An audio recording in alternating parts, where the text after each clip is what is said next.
Alexi, how long have you been photographing the events in Ukraine? Is this something that just happened, or has that been something that you've been doing for a while? I started covering the events in Ukraine with the Euromaidan revolution in November 2013. And then for me, it went through Crimea. I've done 3 weeks in Crimea, which were very stressful. And then I needed to take a break.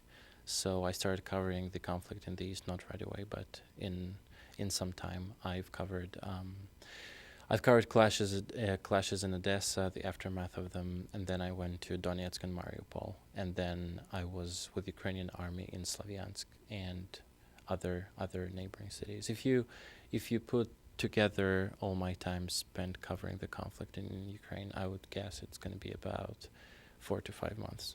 What drove you to continue pushing yourself into what's obviously a brutal and horrific type of assignment? What drove you to do that? Toward what end do you hope your photography would serve?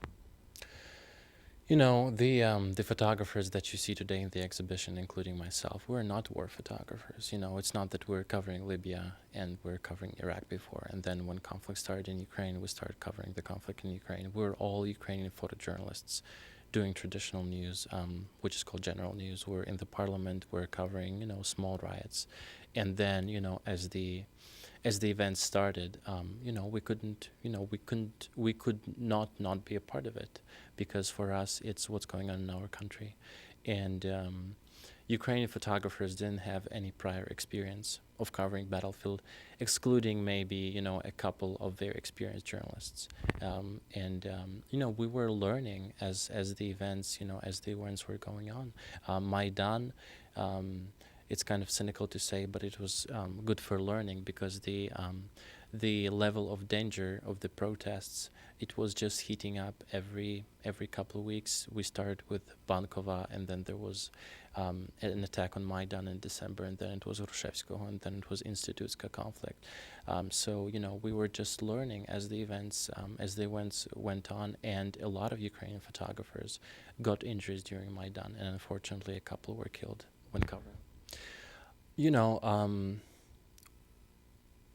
Sometimes Ukrainian photographers, actually very often, were the first to be on the location when the events happened.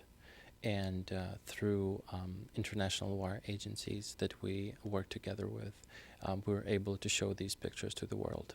Because international journalists, they obviously need time to arrive, at least. And they were not able to do spot news. And we were very often people that were doing, really hot spot news. And, we sent our pictures to international media, and that's how the world could see what was going on. It's a very deep discussion whether, pictures shock now when there's so much violent imagery about, all over the world.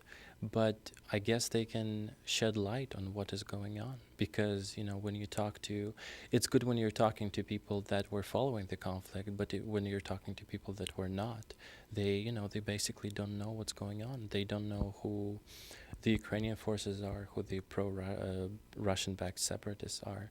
You're showing pictures, and that's how people get to know what's going on. Do you have a synopsis of what's happened in Ukraine over the last year and a half, from your perspective? Well, I was in Donetsk in the first month as the events uncovered, and there were definitely a lot of people who are not local. So what happened is that it was a very pre-planned conflict by we know whom, by Russia, and where did separatists get all the weaponry that they got in the first month? Where did all this, grads and everything, was it in their backyard? No, of course it was not. Maybe a Kalashnikov was in their backyard, or a small gun, maybe. But, they were really, really backed. And the colleagues who were there first days, and some of them are present in this exhibition, their work, They were saying when the border was controlled by Russia, it was trucks going one after another with heavy stuff, and that's what's killing our people today. Was there a predisposition of the populations there, the local cultures there? Was there a predisposition to be with Russia rather than with Ukraine among the people there, or did they not feel that there was an issue there prior, or as this event was developing? Russian TV stations did a very, very, very bad job for what is going on now. People were really brainwashed with Russian TV stations. They were believing in Crimea, people were expecting banderivtsi, people were expecting Ukrainian fascists that are, just on their way to, kill this Russian-speaking population, which is, of course, not true. As a witness to these events, I can, definitely tell that people were expecting some sort of threat from the new Ukrainian government. That of course, never happened. And the notion that I heard many times was that Ukrainian army is going to capture Donbas. Well, Ukrainian army cannot capture Donbas because by then Donbas was a part of Ukraine. Ukrainian army can do whatever it wants on the territory of Ukraine. That's my thought. And so I think it was a very strong informational war that we unfortunately lost. We lost it completely, especially at early stages. Now, as people see what was the effect of the referendum, the referendum, unfortunately, there were a lot of people who came to vote because they were expecting a threat. And now these people see what their deeds what was the consequences. But there's nothing they can do anymore. A lot of them left, but a lot of them, still live under the shelling. And, I'm sure many people regret what they've done, but unfortunately it's too late. Do they feel that that the shelling is coming from the Russian side or the Ukrainian side of people there? Or are they confused? Because even now, every day almost, we hear the Russian view that Ukrainians are shelling their own people, when in fact it's been shown in many times from organizations that track this type of thing, that it's really Russian-controlled separatists that are doing that. So do people understand what's happening to them now? I just want to say that Ukrainian army is often trapped in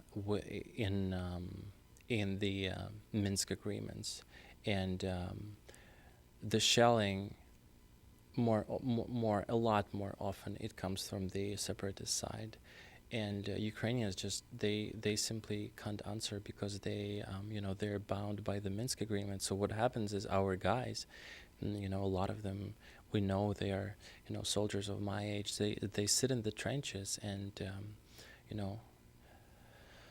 they experience heavy mortar shelling. There is nothing they can do because they can't fire back. And what separatists did at the early stages of the conflict was they fired from the districts where people lived, and then they would leave, and then Ukrainians would answer back, and consequentially they would fire back into the living district. So this is, for example, what happened in Slavyansk. So if you look at the situation, it turns out that Ukrainians were shelling them, but Ukrainians were not shelling them. Ukrainians were just answering the artillery fire that they got. What would you like to see come out of this as a resolution? What kind of Donbas would you like to see after this is over? It's very hard to say. I think, every one of us wants just this to return to the state that it was 2 years ago, but there is no return, so it's very hard to say. We'll see how the conference in the Europe goes at the end of the month. We will see that, but unfortunately, at the moment, despite what is going on in the parliaments and in presidential administrations, Ukrainian soldiers are there in trenches. That's what bothers me. And there are a lot of injured veterans, and there are a lot of displaced people. And every day as this conflict goes on, it's getting more and more difficult, and it's getting more and more difficult to find the way back. Okay. God bless you, and thank you all for your work.